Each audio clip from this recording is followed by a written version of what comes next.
Hello everyone, welcome to Yashoda academy. Dear students, आज आप मेरे साथ क्लास 12 का 2022 का complete English paper pattern solution देखने वाले हैं। तो चलिए,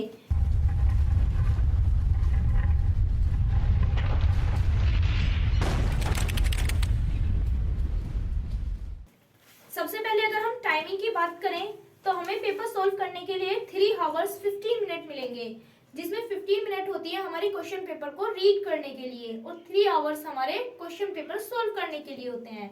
अगर हम मार्किंग की बात करें तो ये पेपर 100 मार्क्स का होता है। अब देखिए, इसके मैं कुछ जनरल इंस्ट्रक्शंस पढ़ रही हूँ। This paper is divided into 4 section A, B, C and D। ये पेपर 4 सेक्शंस में डिवाइड है। All these sections are compulsory। हर एक सेक्शन आपको करना कंपलसरी है, अनिवार्य है। Do not exceed the prescribed word limit while answering the question। देखिए, अगर मैं सेक्शन A की बात करूं इसमें, तो सेक्शन A है रीडिंग। फर्स्ट क्वेश्चन है इसका, read the passage given below and answer the question that follow. आपको ये जो नीचे पैसेज दिया हुआ है ये ध्यान से पढ़ना है और जो इसके क्वेश्चंस है उनके आंसर देने हैं इसी पैसेज से। देखिए, पैसेज को मैं रीड कर रही हूँ। An old man being distressed by ceaseless quarrelling going on among his sons. एक बूढ़ा व्यक्ति बहुत ही दुखी था अपने बच्चों के झगड़े से। One day he called them to him and showed them a bundle of इट्सिक टाइड टुगेदर।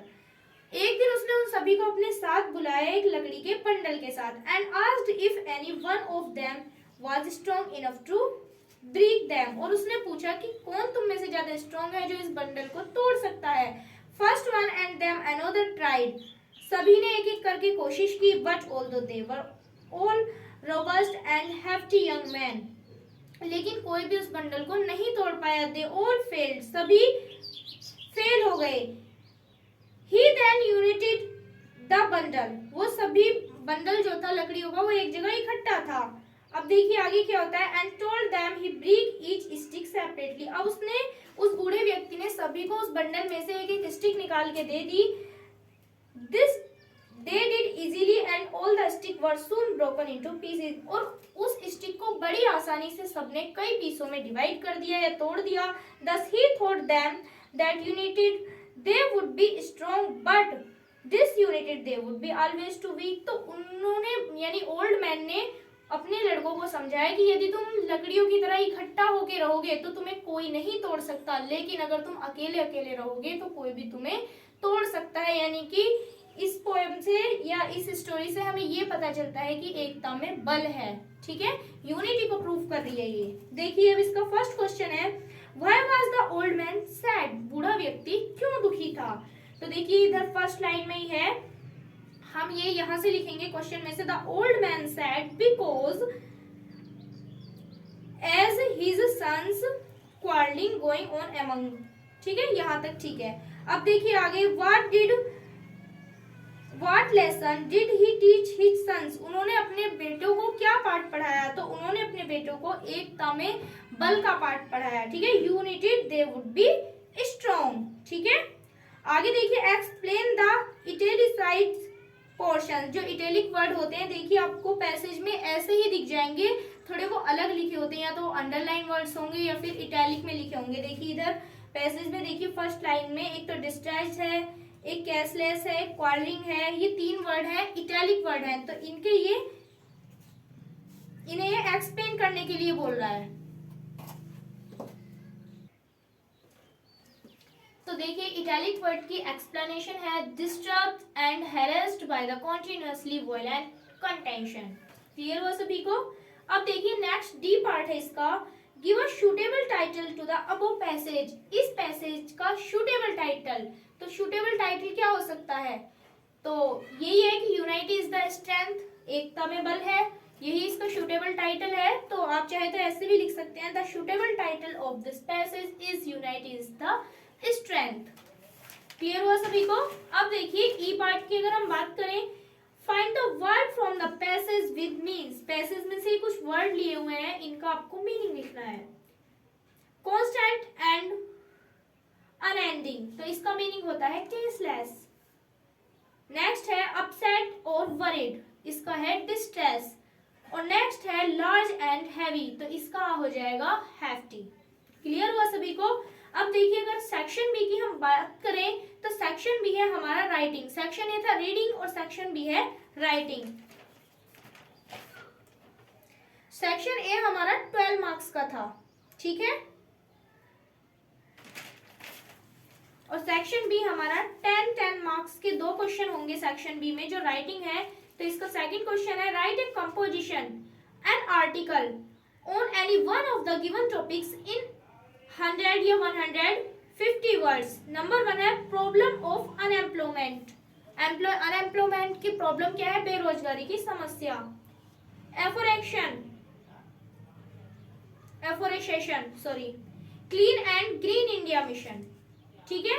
तो इन सभी के ऊपर आपको 100 या 150 वर्ड्स का एक कंपोजिशन देना है जिसमें आपको बहुत अच्छे से इंट्रोड्यूस करना है, हर एक चीज की अलग अलग से आपको हेडिंग लिखनी है। देखिए अब आप थर्ड क्वेश्चन को देखेंगे। Nowadays we see the rise in the prices of edible things like pulses, onion, oils and some other products. The layman is facing hardship on account of it. Write a letter to the editor of a reputed daily requesting him to highlight the difficulties faced by common man due to rise in price. Sign yourself as Pranjal Pranita, living at 124 Gandhinagar Meerut. तो चलिए इसका हम solution देखते हैं।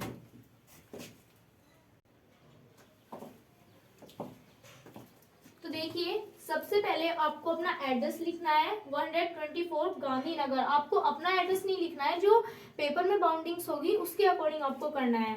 Meerut. Date मैं आज की date ले लेती हूँ 8 मार्च 2022। आफ्टर दैट आपको लिखना है the editor the times of India new Delhi, ठीक है। आफ्टर दैट आपको लिखना है सब्जेक्ट, किस सब्जेक्ट के ऊपर आप लेटर लिख रहे हैं आपको वो सब्जेक्ट लिखना है, जैसे कि burden of rising price on common man, ठीक है, ये है आपका सब्जेक्ट। आफ्टर दैट आप लिखेंगे सर, और फिर यहाँ से आप अपनी बातों को कहना शुरू करेंगे। जैसे ही आपका लेटर कंप्लीट हो जाता है तो आप सबसे नीचे लिखेंगे योर ट्रूली या फिर योर सिंसियरली। इसे लिखने के बाद आप यहाँ पे नेम लिखेंगे जो आपको क्वेश्चन पेपर में दिया होगा, ठीक है। जैसे इसमें प्रणीत और पिंजीला दिया हुआ है, इसी टाइप से आप नेम लिख देंगे जो भी आपको क्वेश्चन पेपर में दिया होगा। तो आप चाहे तो इसका पैटर्न नोट भी कर सकते हैं। तो देखिए 10 मार्क्स आपको यहाँ से मिलने वाले हैं। तो ये सेक्शन भी आपका 20 मार्क्स का कंप्लीट हुआ। अब सेक्शन सी की अगर हम बात करें तो ये ग्रामर पोर्शन है। क्वेश्चन नंबर 4 है इसमें, change the following into indirect form of speech. इसका फर्स्ट पार्ट देखिए, he said to his son, comma, inverted comma start, bravo, exclamation mark, we have won the watch, full stop और inverted comma close। तो चलिए इसका indirect narration बनाते हैं। इसकी indirect speech है he exclaimed with joy that they had won the watch। Clear हुआ सभी को? देखिए उसके बाद हम सेकंड पार्ट देख रहे हैं।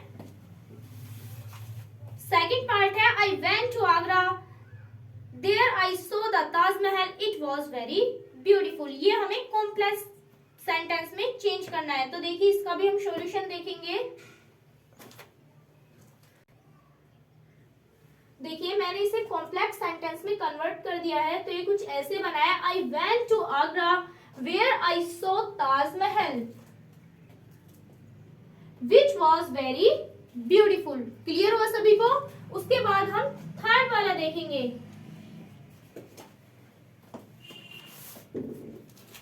ये टोटल 10 पार्ट्स हैं और हर एक पार्ट 2 मार्क्स का है। तो टोटल हमें 20 मार्क्स मिलने वाले हैं ग्रामर वाले इस पोर्शन से, क्वेश्चन नंबर 4 से। बाकी ग्रामर में हमारी स्टोरी भी है, ट्रांसलेशन, जो 5 मार्क्स की होती है। तो 5 मार्क्स हमें वहां से मिलेंगे। तो टोटल 25 मार्क्स की ग्रामर हो जाएगी हमारी। देखिए थर्ड पार्ट में पढ़ रही हूं। He was wrong, he was punished, change into compound sentence। इसको हमें कंपाउंड सेंटेंस में चेंज करना है। तो चलिए देखते हैं इसको भी। तो देखिए इसका कंपाउंड सेंटेंस क्या बना, he was wrong, so he was punished। Clear हो गया सभी को? अब इसके बाद हम नेक्स्ट देखेंगे, यहाँ पे हम सो की जगह देयरफॉर का भी यूज कर सकते थे। अब फोर्थ वाला देखेंगे,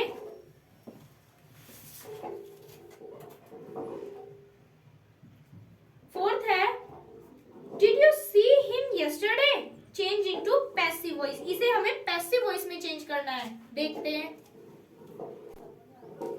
इसका पैसिव वॉइस है was he seen by you yesterday after that question mark. Clear हुआ सभी को? अब देखेंगे 5 वाला।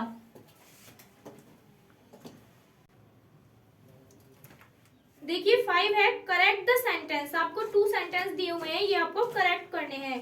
One should do his duty, तो इसमें आ जाएगा हिज की जगह their. One should do their duty. Next है Mohan is a miser man, तो देखिए ये जो माइजर है ये नाउन है और हमें एडजेक्टिव बनाना है, तो इसमें हम ly लगाएंगे। Mohan is a miserly man. Clear हुआ? तो देखिए ये आपका क्लियर हुआ। अब 6 पार्ट की अगर हम बात करें, गिव सिनोनियम ऑफ द फॉलोइंग। आपको सिनोनियम्स देने हैं, एक तो करेज का और लीगल का। ठीक है, तो चलिए लिखते हैं इनको भी। देखिए करेज का सिनोनियम है ब्रेवरी और डेयरिंग, लीगल का सिनोनियम है लॉफुल और वैलिड। क्लियर हुआ सभी को? यहां तक नोट करें। तो देखिए 7 पार्ट है इसका, give antonym of the following. First है मर्न, तो मर्न का एंटोनियम एक तो लाफ और दूसरा रिजॉइस।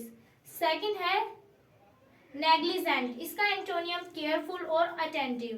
क्लियर हुआ सभी को? अब देखेंगे इसका part number 8, use of the following in your own sentence to bring out the difference in meaning. ये वर्ड है जो एक जैसे बोलते हैं, जिनका प्रोनाउंसिएशन सेम होता है लेकिन उनका मीनिंग अलग होता है, तो इसी से हम एक सेंटेंस भी बनाएंगे। ठीक है, देखिए फर्स्ट वाला भी इलिजिबल ही पढ़ा जाएगा और सेकंड वाला भी इलिजिबल ही पढ़ा जाएगा। तो देखिए फर्स्ट इलिजिबल का मीनिंग है पात्रता। इसका एग्जांपल है Ram is eligible for the post of principal. Ram eligible है प्रिंसिपल की पोस्ट के लिए पात्र है।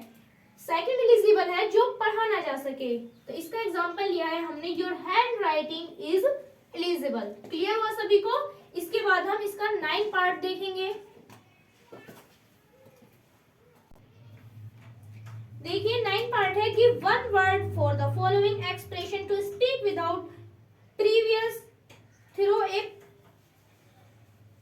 प्रिपरेशन। तो देखिए जो बिना सोचे समझे बोला जाए, बिना प्रिपरेशन के बोला जाए, उसे हम एक्सटेम्पोर बोलते हैं। ठीक है, अब देखिए 10 है use any two of the following idioms phrase in your own sentence so as to make their meaning clear. Put up with a red letter day a black sheep. तो देखिए पुट अप विद का meaning होता है सहन करना, red letter day का meaning होता है महत्वपूर्ण दिन, और ब्लैक शिप का मीन होता है बदनाम व्यक्ति या दुष्ट व्यक्ति। चलिए देखते हैं इन दोनों के सॉल्यूशंस। तो इसको बोलते हैं हम एक्सटेम्पोर। 10th है, 10th का ए देखिए पुट अप विद, इसका मीनिंग होता है सहन करना, तो इस पे मैंने सेंटेंस बनाया है I can't put up with his insolence. Clear हुआ? नेक्स्ट है red letter day. Red letter day का मीनिंग होता है महत्वपूर्ण दिन। 15th August is a red letter day in Indian history. Clear हुआ सभी को? इसी के साथ ये क्वेश्चन आपका कंप्लीट होता है, तो 20 मार्क्स आपके यहाँ से मिलने वाले हैं। अब है question number 5, translate the following into English. इसे हिंदी में आपको स्टोरी दी है जो आपको इंग्लिश में ट्रांसलेट करनी है, जो 5 मार्क्स की है। तो देखिए मैं स्टोरी रीड कर रही हूँ। रणजीत सिंह को पंजाब का शेर कहा जाता है। वे हमारे देश के एक प्रसिद्ध योद्धा थे। उन्हें युद्ध में बड़ा आनंद आता था। वे वीर पुरुषों का सम्मान करते थे तथा उन्हें पुरस्कार भी देते थे। वे ऐसे अच्छे राजा थे कि उनके सिपाही उनसे बहुत प्रेम करते थे और प्रसन्नता पूर्वक उनकी आज्ञा का पालन करने के लिए तैयार रहते थे। वे अपना सब कार्य नियत समय पर किया करते थे। यद्यपि वे स्वयं कट्टर सिख थे, किंतु उन्होंने कभी भी किसी को सिख होने के लिए मजबूर नहीं किया। वे विद्वानों का बहुत सम्मान करते थे। उन्हें इतिहास और युद्ध में बहुत प्रेम था। इतिहास और युद्ध से बहुत प्रेम था। वे अपने भाग्य के स्वयं निर्माता थे, क्योंकि मरते समय उनके पिता ने एक छोटी जागीर छोड़ी थी। वे योग्य शासक थे और उनके राज्य में उनकी प्रजा सुखी थी। वे आदर्श शासक, कुशल प्रशासक एवं उच्च कोटि के देशभक्त थे। तो चलिए अब इस स्टोरी को हम ट्रांसलेट करने वाले हैं। देखिए, Ranjit Singh is called the lion of Punjab. He was the famous warrior of our country. He took pleasure in war. He respected brave person and also rewarded them. He was such a nice king that his soldiers loved him and were prepared to obey his commands. He used to do his work at time. Though he was a strict Sikh, he never compelled anybody to adopt Sikh religion. He paid great respect to the learned fellows. He had great love for history and war. He himself was the artist of his fortune. His father, at the time of his death, left a small jagir.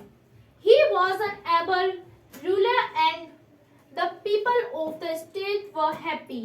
He was an idle ruler, able administrator and high-level patriot. देखिए इसके बाद section D है। Section D है literature. तो इसका question number 6 है, answer any 2 questions of the following in 30 और 40 words. तो फर्स्ट क्वेश्चन है, how did Douglas make sure that the conquered the old terror? तो चलिए इसका आंसर देखते हैं।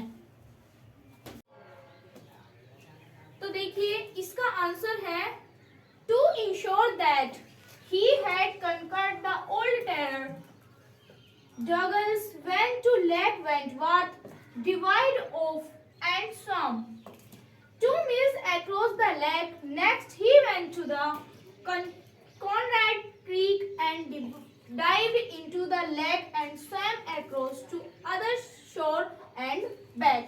क्लियर हुआ सभी को? अब देखिए नेक्स्ट क्वेश्चन। इसका सेकंड पार्ट है, how does the crofter receive the peddler in his house? तो चलिए इसका भी आंसर देखते हैं।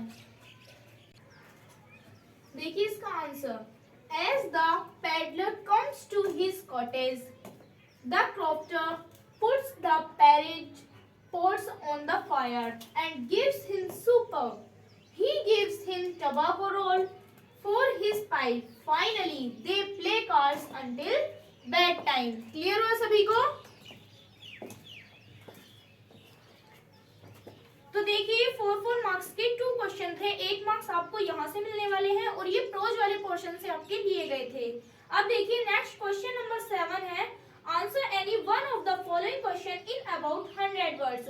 ये लॉन्ग आंसर टाइप क्वेश्चन है जिसका आंसर आपको 100 वर्ड्स में देना होता है। ये 7 मार्क्स का है। तो ये 2 क्वेश्चन दिए हुए हैं, दोनों में से आपको कोई भी एक क्वेश्चन करना है। तो देखिए फर्स्ट क्वेश्चन रीड कर रही हूँ, the people is this story suddenly realise how precious their language is to them, what show you this, why does this happen. अब क्वेश्चन नंबर 2 है, how did Gandhi secure justice for oppressed sharecroppers? तो देखिए first वाला question हम करने वाले हैं नहीं, हम सेकंड वाला क्वेश्चन करेंगे। आप चाहे तो फर्स्ट वाला भी कर सकते हैं। देखिए इसका आंसर सेकंड वाले का, Mahatma Gandhi secured justice for oppressed sharecroppers through convincing argumentation and negotiation. Muzaffarpur layers called on Gandhi to brief him about the case of the sharecroppers. Gandhi argued that taking such cases to the courts did little good. The patient were so crushed and fear-stricken, law courts were useless. The real relief for them was to be free from fear. Gandhi had 4 protected interviews with the lieutenant governor. He suggested that the solution of the indigo sharecroppers situation. He was negation. He was succeed to break the deadlock through negotiation with the representative of the planters. Therefore, he used convincing argumentation and negotiation method to secure justice for oppressed sharecroppers. तो clear हुआ ये question सभी को? ये आपको 100 words में लिखना है, इससे ज्यादा भी वर्ड्स हो सकते हैं, ऐसी कोई वो नहीं है कि एग्जैक्टली आपको 100 वर्ड्स में ही लिखना है। अब देखिए आगे क्वेश्चन नंबर 8, ये 6 मार्क्स का है। Read the stanza given below and answer the question that follow. ये जो नीचे स्टैंजा दिया हुआ है ये आपको रीड करना है और इसके आपको आंसर देने हैं, ठीक है। तो ये आपको पोएट्री से लिया गया है। तो देखिए मैं स्टैंजा रीड कर रही हूँ। It think of beauty is a joy forever. Its love lines increase, it will never pass into nothingness, but still we keep. सभी बच्चे स्टैंजा बिल्कुल ध्यान से सुनेंगे, बिल्कुल आराम आराम से स्टैंजा पढ़ेंगे। A poor quiet for us and a sleep, जिससे कि आपको हिंदी भी समझ आती रहे। Full of sweet dream and health and quiet breathing.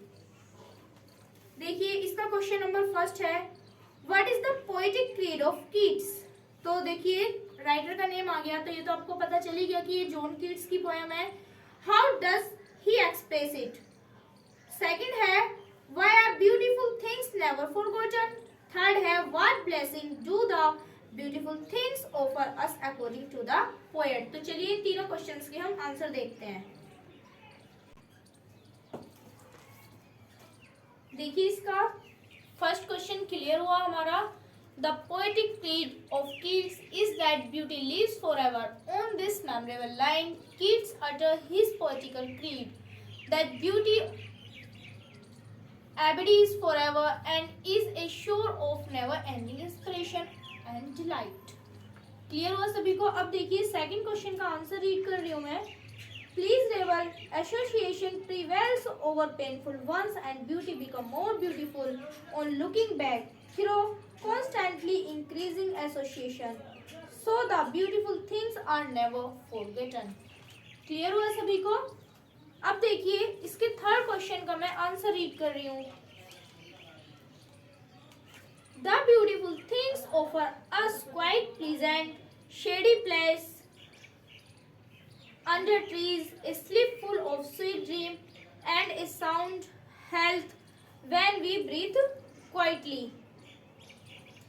इसका मीनिंग ये है कि हम सुंदर चीजें जो होती हैं पेड़ों के नीचे सुखदायी छाया देती हैं, सुखद सपनों वाली निद्रा और अच्छा स्वास्थ्य देती हैं जब हम शांतिपूर्ण सांस लेते हैं।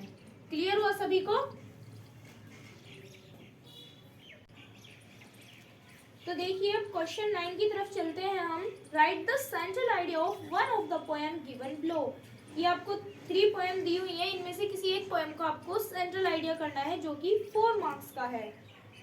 फर्स्ट है a thing of beauty, my mother eight 66, on Jennifer tigers. तो आप कोई सा भी इसमें से सेंट्रल आइडिया कर सकते हैं।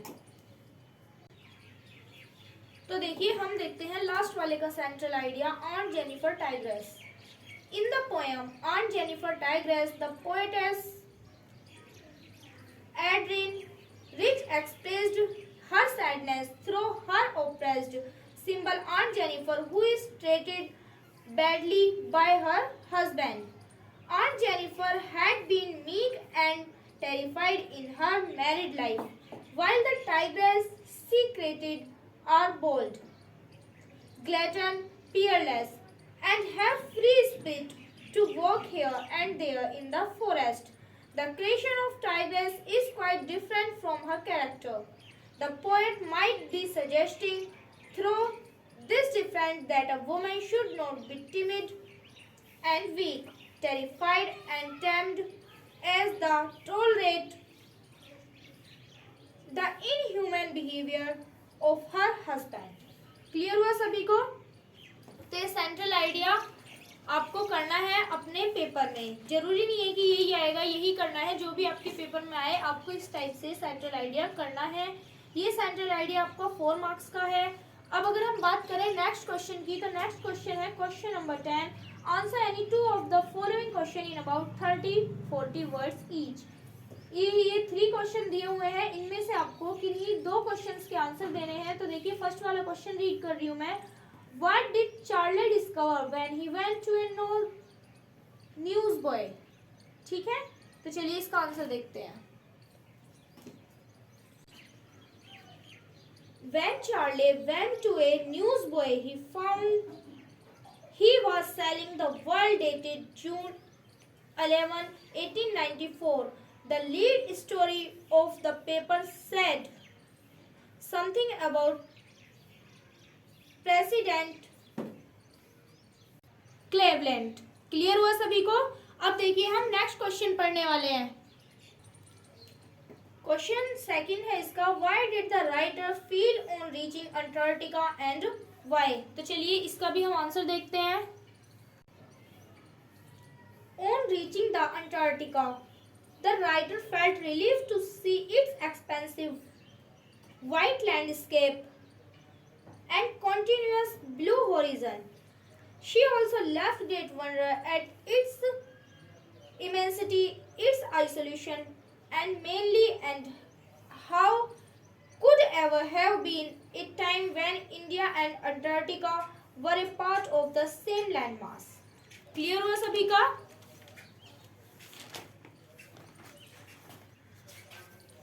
तो इसी के साथ अब हम नेक्स्ट क्वेश्चन देखते हैं, क्वेश्चन नंबर 11। देखिए क्वेश्चन नंबर 10 में 2 क्वेश्चन थे, दोनों 4-4 मार्क्स के थे, तो 8 मार्क्स आपको यहाँ से मिलने वाले हैं।